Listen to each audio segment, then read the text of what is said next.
He never thought he'd get a chance to avenge Austin's death.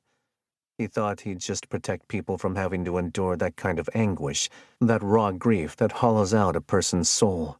But here he was, with a chance to do both. Even after Knox had retired from the U.S. Army, he hadn't forgotten about Curry. Details from the South African's life had been seared into his mind. According to the Army's psychological profile on Curry, he'd been a model young man, raised in a loving home. His father pastored an Anglican church in Cape Town and was well respected in the city. Reverend James Curry had worked hard to cultivate a diverse congregation, serving as a bellwether for racial recognition in a land that had been rent in two by apartheid and the fallout since it had ended. That had also painted a target on the Reverend's back, making him a chief enemy among those who had lost their power. But it was the bomb that exploded while Reverend Curry was in the pulpit that embittered his son. After losing his father, Curry lost his hope in humanity as well as the divine, a fact he made well known in the manifestos he published online. However, in a twisted way, it also sparked an interest in bomb-making, creating a heartless and soulless man hell-bent on wreaking havoc for his own sick pleasure, and not even for a cause, for money. Knox could only see Curry as pure evil. Nothing would change that. As they sliced through the choppy waters, Knox thought about Curry just a few miles away. He still wasn't sure what he was going to do when he saw the heartless bastard. Knox had buried those emotions long ago, but the closer the boat got, the more the pain was dredged up. Stay calm, stay focused. Mackenzie Hall's voice crackled over the comms, snapping him out of his spiraling anger. "You boys have an ETA yet?" she said. "I'm wondering if I have enough time to snag a plate of this roast pork that a vendor's selling on the sidewalk." "Don't go anywhere," Knox said with a growl. "What he means is that we'll all get some together after we complete the operation," Rico said. Knox glanced at Rico, who gave him a pleading look with his eyes. "Rico's right," Knox said, his tone softening. "I'm just a little hungry right now. Maybe a little on edge, too." "I get it," she said. "We're all on edge right now, throwing together an op like this so quickly. Doesn't matter, though. Mr. Ashes doesn't stand a chance." "Damn right," Rico said.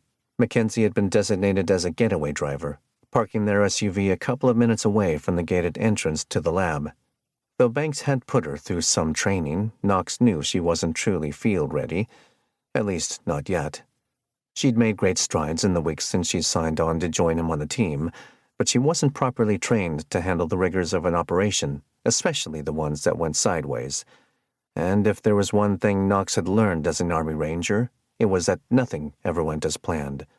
If anything ever did start panning out exactly as they drew it up, that was when Knox would become really worried and prepare himself for the bottom to fall out.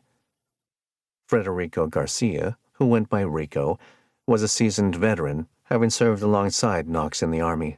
Even before their escapades trying to hunt down Colonel Ballard, the man who tried to cover up his own crimes by using Knox to murder Rico, Knox knew he could count on Rico.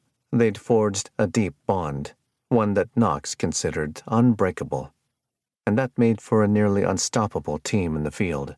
However, Knox was still nervous about approaching Curry. The shortened timeline for planning was nagging at him, and Knox was reviewing everything in his mind, wondering if he'd forgotten something. As Henri and Jean-Pierre navigated around a bend in the coastline, the Louis Laurent laboratory came into view, its lights shining like a beacon perched on a rocky ridge. The soft limestone halfway up the 50-meter-tall rock created hazardous conditions for climbing, leaving it virtually unguarded. And Knox and Rico weren't planning on climbing it either. They intended to soar. Knox coaxed the fishermen to get as close as possible to the base of the rock, but high tide meant they couldn't get too close, or else they'd be dashed against the boulders just above the surface.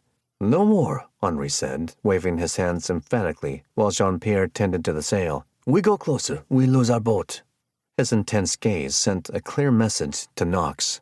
This was the end of the line. Knox thanked the two fishermen as he retrieved the grappling hook from his rucksack. They were still 15 meters from the rocky shore, meaning Knox's ascent of the cliff wouldn't be without extra challenges. "Are you insane?" Rico asked, staring slack-jawed at Knox.